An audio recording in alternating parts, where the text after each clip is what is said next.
I've seen a lot of strange things in all my years as a gravedigger. Things you would never imagine. People burying secrets with the dead. Families fighting over the coffin. Even wakes where the deceased seemed more alive than the relatives themselves. But there is one scene, a single scene, that has stayed with me to this day. And that's what I'm going to tell you about now. It was a cold morning, with a grey sky, typical of those that seem to carry a weight in the air. The kind of day when the silence of the cemetery is not interrupted even by the birds. They simply don't appear. I remember arriving earlier than usual. The first thing I noticed was the funeral car already parked next to the reserved tomb, and next to it, a woman kneeling on the damp stone floor, crying. But it wasn't a normal cry. She was sobbing, as if the pain was trying to escape her throat, choking off any attempt to speak. Her eyes were swollen, red, lost. But what made me stop and look again was the way she was hugging the closed coffin, as if she was trying to stop it from being taken away, as if something inside was still alive, or as if, somehow, she knew something was wrong. The wake had started a few minutes ago. Little by little, people started arriving. Relatives, friends, neighbors, all in respectful silence. But even in the midst of so many faces, it was her that my eyes insisted on returning to. There was something in that desperation that wasn't just pain. It was as if her soul was begging for someone to notice, something that she herself still couldn't explain. She stood up for a moment. She staggered to a chair near the grave, but did not sit there for more than 2 seconds. She stood up again, stared at the coffin, placed her hand on the lid as if waiting for an answer, and fell back to her knees. No one came near. They all seemed to respect that overwhelming pain, or perhaps they were afraid to touch it. I confess that I hesitated, until one of the funeral home employees came up to me and said, "She's been like this since yesterday. She said her son wasn't supposed to be there, that there was something wrong with the body." But no one listened. I asked her name. He whispered, "Mrs. Teresa. She lost her only son in a motorcycle accident last week." I remained silent. I looked at the coffin once more. It was made of dark wood, tightly closed, with the name of the deceased on a small silver plaque. But it was then, exactly then, that something inside me tightened, because I had seen that kind of plaque before, only on another body. And in that moment, I knew something about this morning was deeply wrong. But what happened next, what I discovered when I decided to get closer and listen to what the mother was saying between sobs, was what transformed an ordinary wake into the most disturbing story I have ever witnessed. What if I told you she wasn't crying for her son, but for a mistake that should never have happened? Wait until you hear what she told me and what I discovered that very afternoon. If you've come this far, it's because you feel that some stories cannot and should not be ignored. Stories that, even surrounded by silence, carry cries that no one dares to hear. On this channel, each story is an open door to that which many prefer to pretend does not exist. And if you also believe that the truth may be hidden behind the scenes of death, then this is the place for you. Here, each episode is more than entertainment.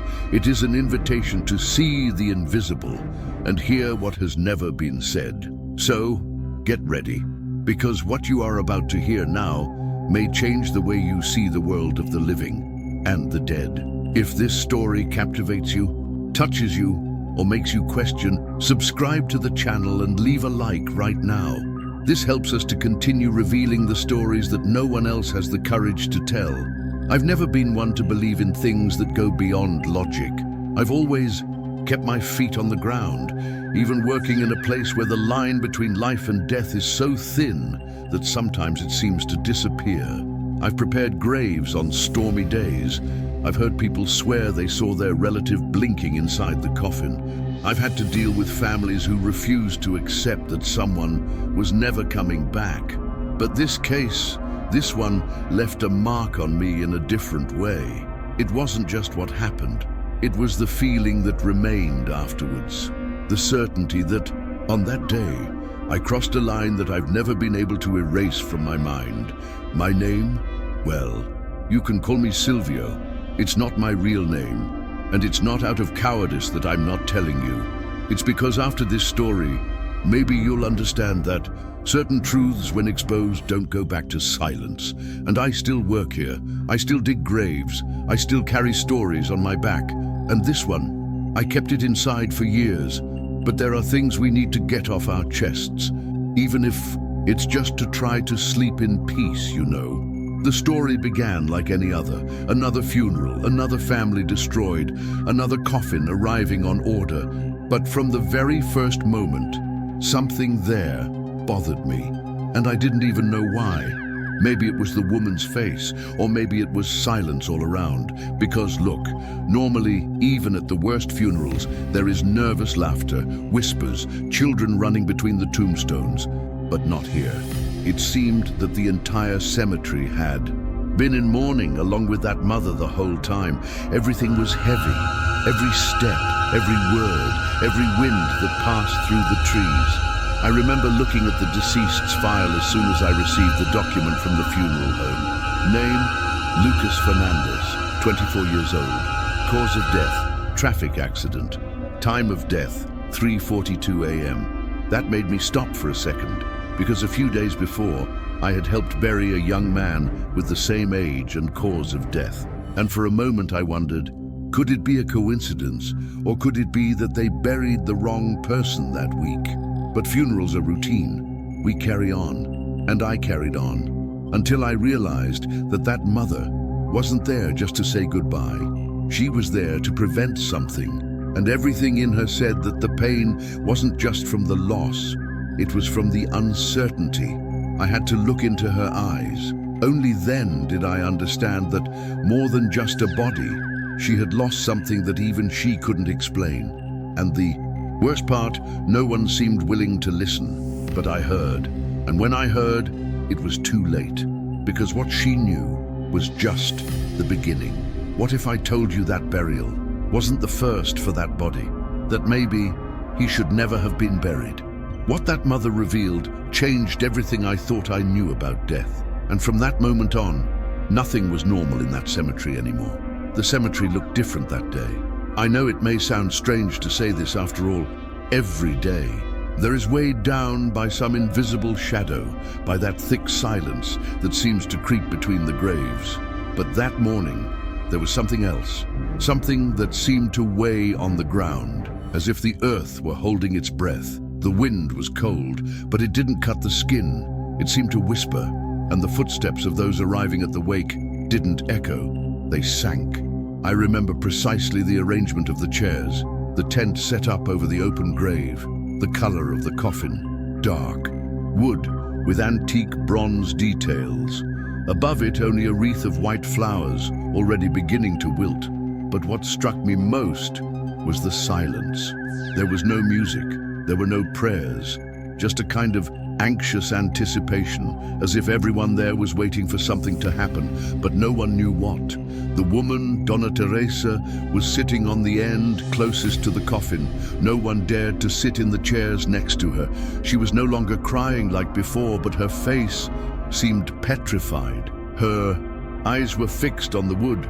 Her hands were shaking, her breathing heavy. It was as if she were hypnotized by something that only she could see. One of the older men, perhaps an uncle or a neighbor, approached to comfort her. He touched her shoulder lightly, and she flinched as if she had been shocked. After that, no one else tried. She stayed there, alone, away from everyone, but close to what hurt her the most. Across the wake, the family's looks were a mix of compassion and discomfort. Some whispered, others avoided looking directly at the scene. I heard a woman say quietly, "She's not right in the head." They said she had a breakdown when they saw the body. A man with glasses just shook his head and replied, "She lost her son. That would destroy anyone." But there was something in his words that bothered me. The way he avoided saying the name, as if the body there had no identity. I continued my work, but with the feeling that I was being watched. And it wasn't by anyone alive. It was as if the cemetery itself was suspicious of that burial, as if it knew that the grave was about to hold something that didn't belong to it. It's hard to explain, but there are days when the place seems to react.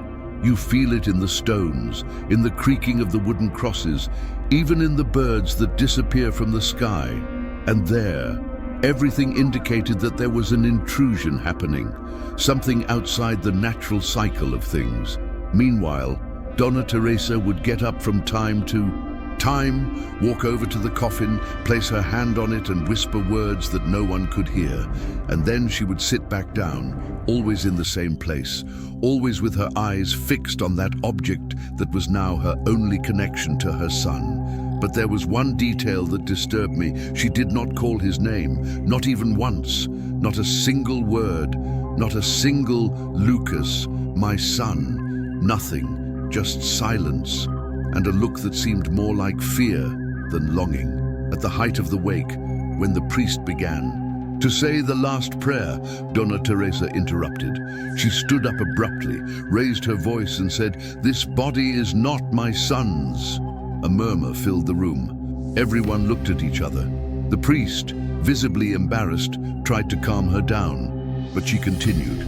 She said that his face was different, that the surgical incision was not there, that his finger had a scar, and on that body there was no mark. I froze, because that hit me right in the face. Days before, I had helped with the burial of another young man, and yes, there was a surgical cut on his chest, but could it be? It was at that moment that my mind began to put together pieces that I didn't want to see. But before I could react, Donna Teresa did something that made everyone's blood run cold. Something that would completely change the course of that day and would reveal the most macabre mistake of my career. And it was there, at the exact second she shouted that sentence, that the air seemed to stop. But what no one expected was what she would do next, because Donna Teresa didn't just want to be heard, she wanted to prove it. And what came next was so disturbing that even the cemetery seemed to reject that body. When Donna Teresa screamed, the wake split into two worlds. On one side, the majority, who wanted to keep the ceremony going, pretend normality, continue with the farewell as protocol dictates. On the other, she, alone, standing, with her hands shaking, defying what everyone had already accepted as truth, the body in that coffin. She insisted that was not her son. Some tried to contain her. Others asked her to sit down, saying it was the shock of the loss, that she needed to rest, but she wouldn't calm down. With each word, her voice became firmer, as if she were recovering something that had been lost, her own lucidity. My son had a gold tooth in the back of his mouth. This body doesn't have one. My son had a mole on his back. This body has nothing, she screamed. And everyone's eyes were now on her and on me, because after all I was the gravedigger, the man who buries or unearths certainties. I began to mentally review the last bodies that had passed through my hands in the previous days. I remembered a young man, also in an accident, who arrived in a similar coffin. It was the beginning of the week. The times, the names, the faces began to get mixed up inside my head. What had previously been just discomfort became a real pressure on my chest. It was as if each sentence she said was pushing my memory against the wall, forcing me to remember what, until then, had seemed like just another job. I quietly approached the side of the coffin. The coffin had been opened before, but only briefly, before most people arrived. When I lifted the lid slightly, discreetly, right there, I noticed a strange detail. The ring on the boy's finger didn't seem to match his mother's account. According to the record, he was single, but there was a ring there, new, fitted tightly on the finger, engraved on the inside. I couldn't read the name clearly at that moment, but it stuck in my mind like a blade waiting to be pulled. I went back to the support desk, picked up the body's entry clipboard and checked the data.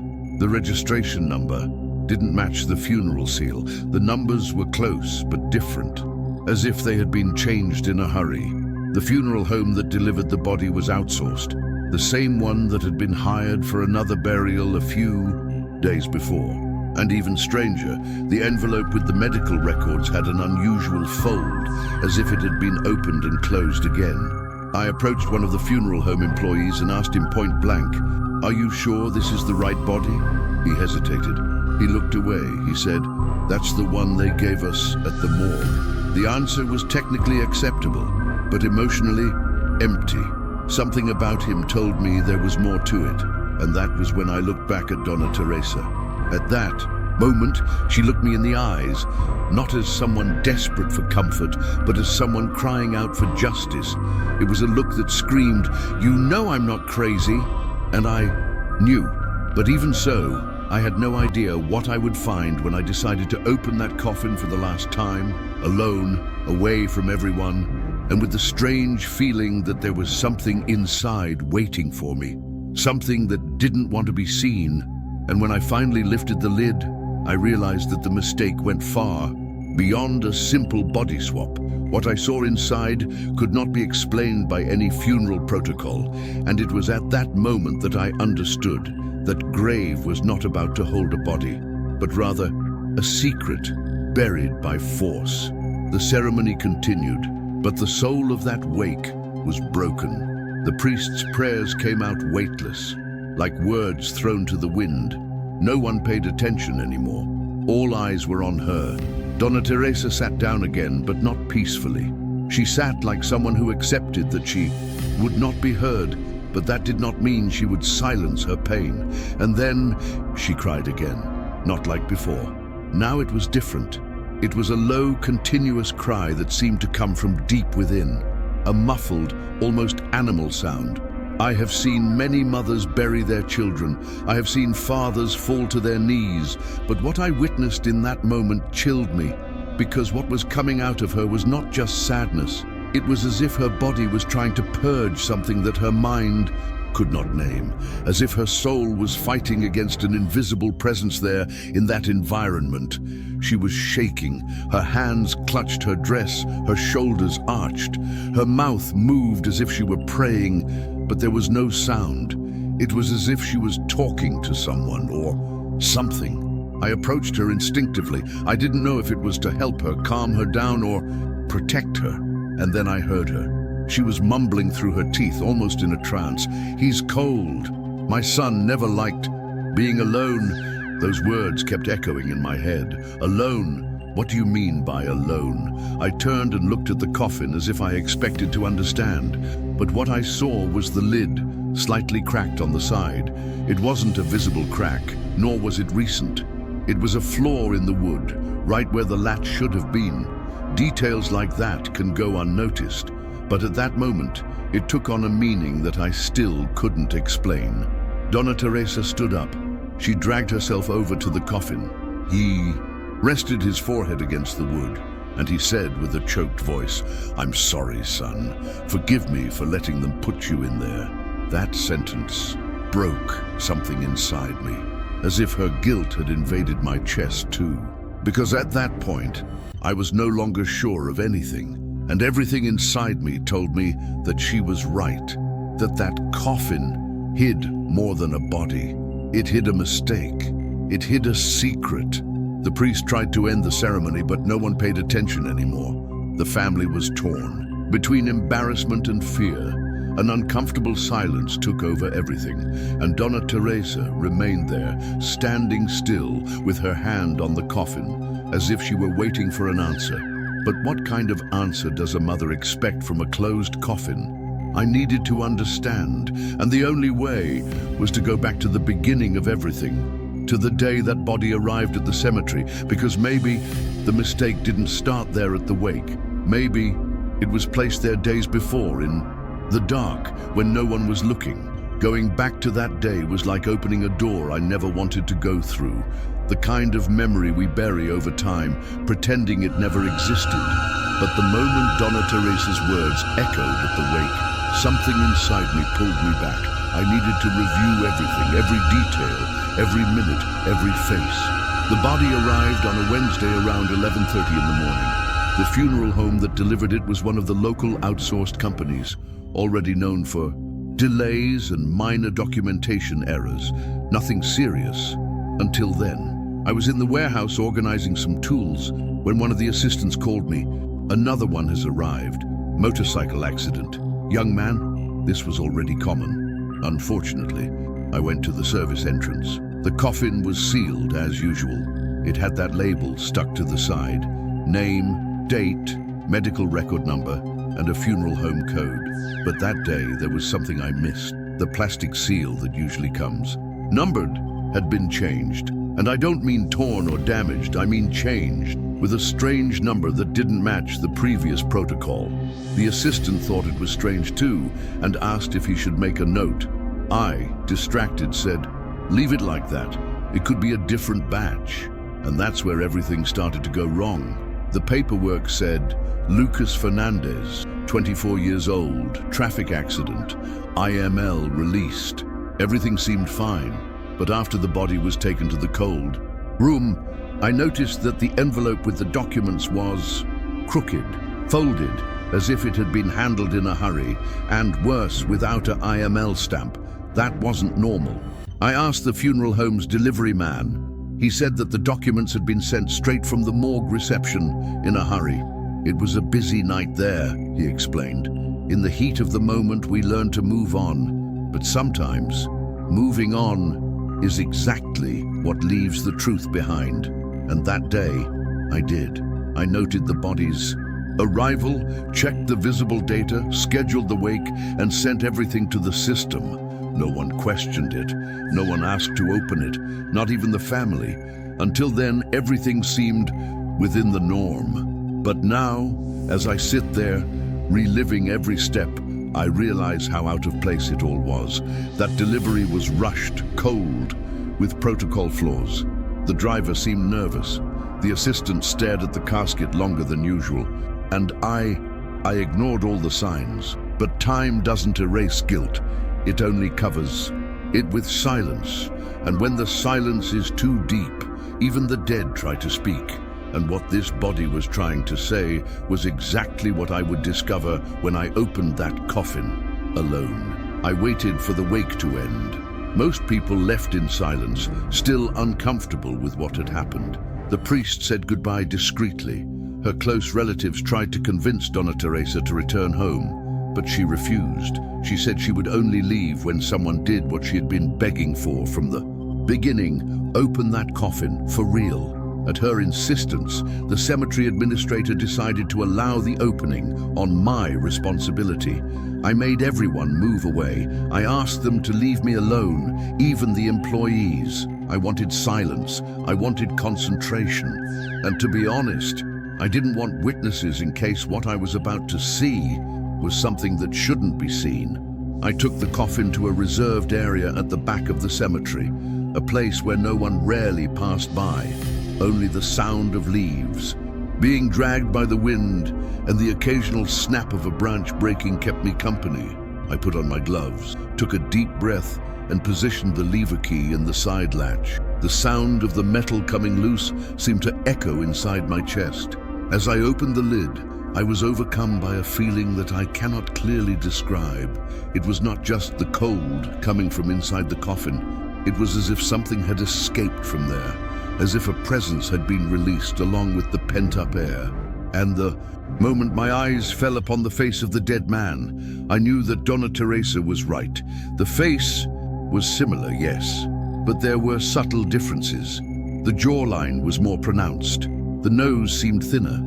The eyelashes longer. Things that might go unnoticed by someone who saw the body only once, but not by a mother, not by someone who created that life. And now, before me, I saw a young man who was not Lucas Fernandez. I looked down calmly. I studied his hands, a scar on the middle finger of his right hand that was not listed in the medical records. The ring on his ring finger, that intrigued me. I carefully removed it. Inside it was engraved with a name. For Bruno, eternal love, N. The name was not Lucas, and the engraving indicated that this person was married, or at least loved by someone who knew exactly who he was. I unbuttoned the deceased shirt. I looked for the surgical scar that the mother had reported. There was nothing. The skin was intact, no sign. I continued, examining. When I partially turned the body over, I noticed a small tattoo on the left shoulder, a coiled snake, yet another piece of information that was not in the records. By this point I knew there had been a mix-up, a mistake, or something worse. I went back to the identification panel attached to the coffin. The seal number still intrigued me. I wrote it down on a piece of paper and compared it with the data stored in the system. I looked it up in the body entry notebook, and there it was. That number belonged to a body delivered 2 days earlier. Name, Bruno Nogueira. Age, 26. Cause of death, undetermined, awaiting final expert analysis. My hand started to sweat, because at that moment I realized that Lucas Fernandez had disappeared. His body was not there, and worse, it had been buried by mistake or switched on purpose. Suddenly, I heard footsteps. I turned quickly. It was Donna Teresa. She had followed me. Her eyes filled with tears as she looked at the open body, but not from pain, from relief. She simply said, "I knew it," and fell to her knees on the floor. She then looked at me and asked, "Where is my son?" And I didn't know how to answer. But at that moment, I understood that the cemetery had become a field of buried lies.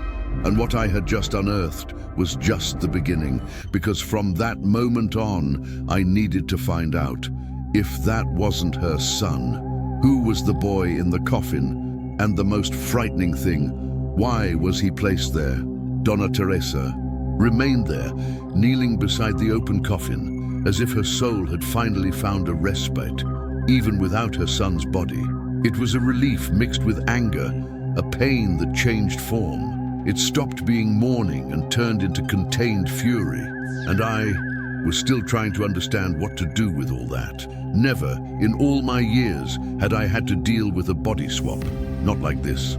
Not with someone present, looking into my eyes, asking for answers that I didn't have. I helped Donna Teresa to stand up. Her eyes were swollen, but now there was a firmness in them that hadn't been there before. She wasn't crying anymore. She was dry, determined. She grabbed my arm and said, "Someone did this on purpose. Someone wanted to bury my son without me knowing." That sentence kept hammering in my head, because until that moment I thought it was a bureaucratic error, some kind of confusion. But her conviction made me question everything. I carefully closed the coffin, resealed it, registered the correct name again, Bruno Nogueira, and sent the documentation to the funeral home. By this time, the rumor was already spreading among the employees. One of them called me out into the hallway and whispered, "Have you seen Bruno's entry form? The date of his death was changed in the system last night." That stopped me. I went to the administration computer. I looked up the records, and yes, there it was. Bruno's body was listed as having been entered the day before Lucas's wake, but I knew he had been delivered 2 days earlier. I picked up the phone and called the city morgue. I asked to speak to someone on the night shift. After a few minutes, I managed to speak to an assistant. Not knowing that I was from the cemetery, he said something that made me freeze. "Oh, this Bruno thing. It was really confusing. There was a change of coffin along the way. There was a problem with another body. And then someone from the funeral home asked me to expedite a change. A trade. Not a mistake. Not a dead-end coincidence. An intentional action. But why?" Donna Teresa found out about this information a few hours later. I told her myself. She just took a deep breath and said, "I won't stop until I find my son's body, and whoever did this will pay." There was something in that tone that wasn't a threat. It was a prophecy, and in that moment I knew this story wouldn't end there.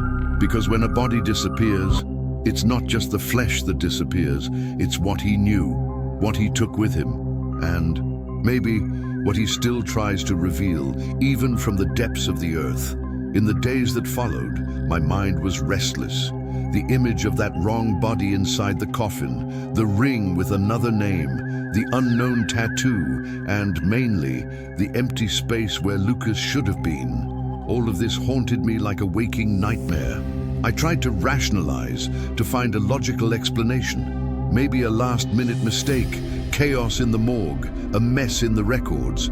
But the more I tried to piece together the facts, the more they slipped through my fingers. I started investigating on my own, without involving the administration.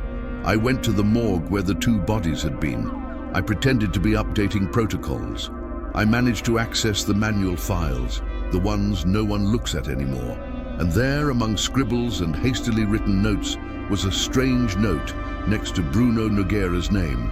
Subject delivered outside the standard. Code 17 negative. This code was not part of the normal categorization. I asked one of the old attendants and he made a strange face.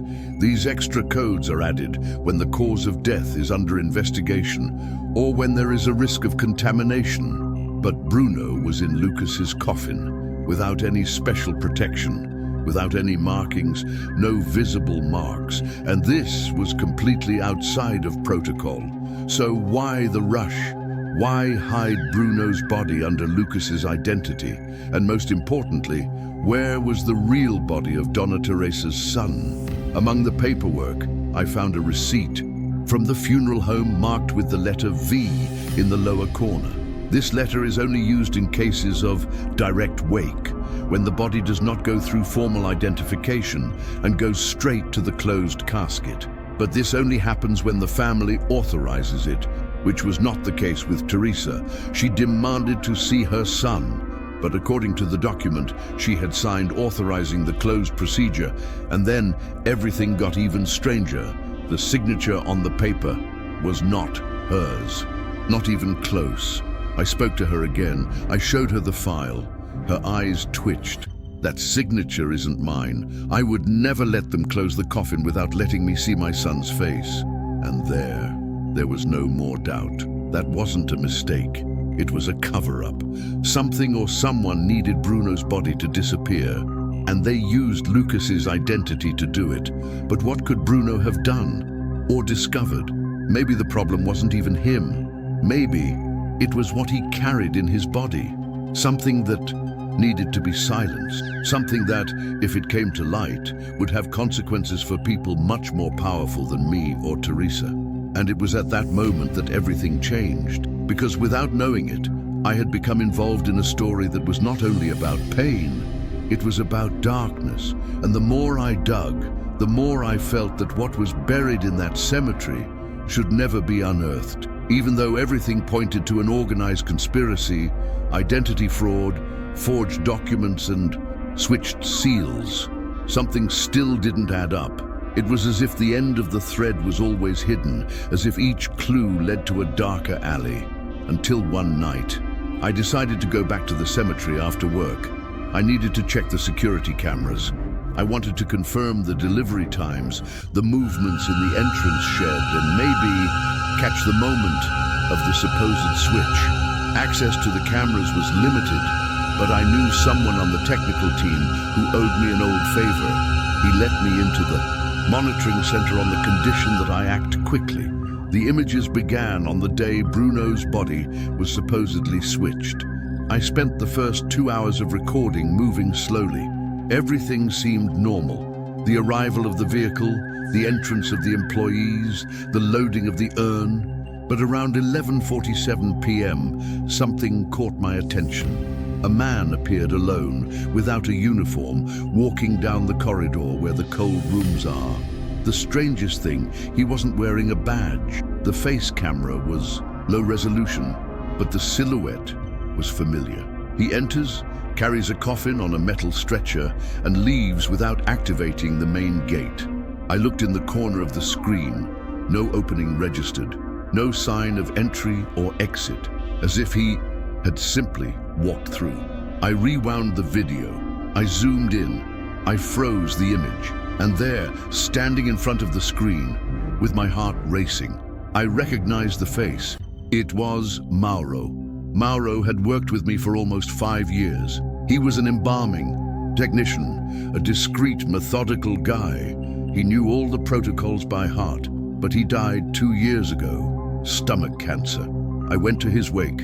I carried his coffin along with other colleagues, and now, there he was, alive, or something that seemed to be him. I closed the screen. I stood up, breathing heavily. My hands were sweating. My body was cold, because that wasn't a hallucination. It was recorded, captured on video. I showed the image to the technician who let me in. He was speechless. He just said, "It's some kind of interference in the system, right?" But his eyes said something else. He also recognized Mauro, and he also felt what I felt. That wasn't a mistake. I left the plant with shaky legs. The path to the gate had never seemed so long, and for the first time in years, I felt like I no longer belonged there, as if something there had chosen me to see what it shouldn't. The next morning, I asked to be removed. I couldn't go back, because after that, I understood that the cemetery holds more than just bodies. It holds secrets that can't stand the light of day, and sometimes they themselves take care of those who try to dig them up. The next few days were a blur.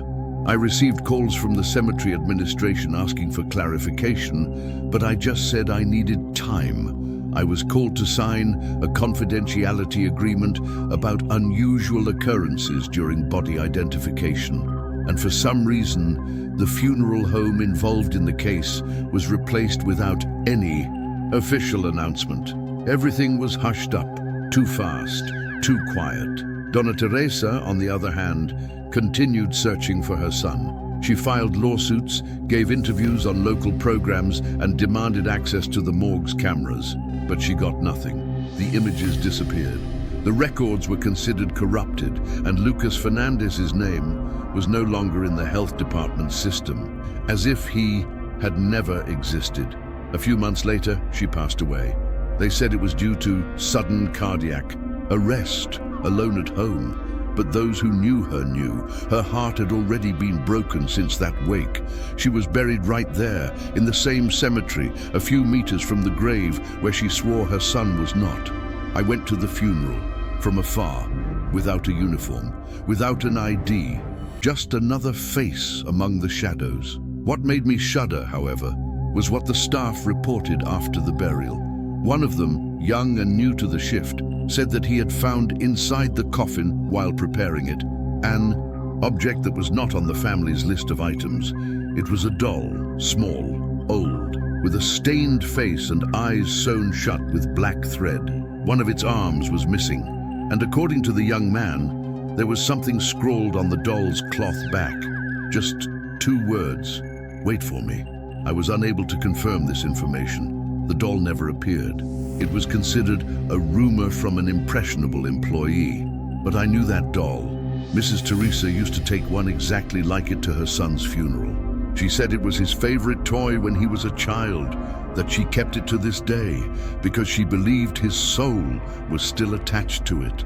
And that's why I never went back there, because I don't know what they buried in that cemetery, but I know it's still waiting. And there are things that even dead keep calling for someone. You might think that this story ended with Donna Teresa's death, but I assure you, nothing there ended.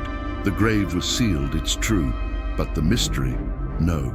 Because the question that still echoes in my mind is not only where her son's real body is, but what they were trying to hide by exchanging it for another. An exchange like that doesn't happen by mistake, and what I saw that morning, with my own eyes, haunts me to this day. The face of a dead man wandering through empty hallways. A name erased from official records.